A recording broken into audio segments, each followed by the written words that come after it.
অন্য কোনো উদ্দেশ্য নয়, ইচ্ছে করেই ফুটবল নিয়ে স্লেজিং করার কথা জানালেন সঙ্গীত শিল্পী ও বিসিবি পরিচালক আসিফ আকবর।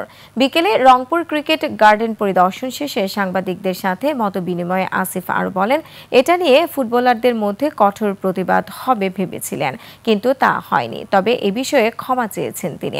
ইনজুরিতে পড়া খেলোয়াড়দের চিকিৎসা বিষয়ে আসিফ বলেন, রংপুরে বিসিবির আঞ্চলিক অফিস হচ্ছে, এখন থেকে ইনজুরি খেলোয়াড়দের তথ্য পেলে তার চিকিৎসার দায়িত্ব নেওয়া হবে।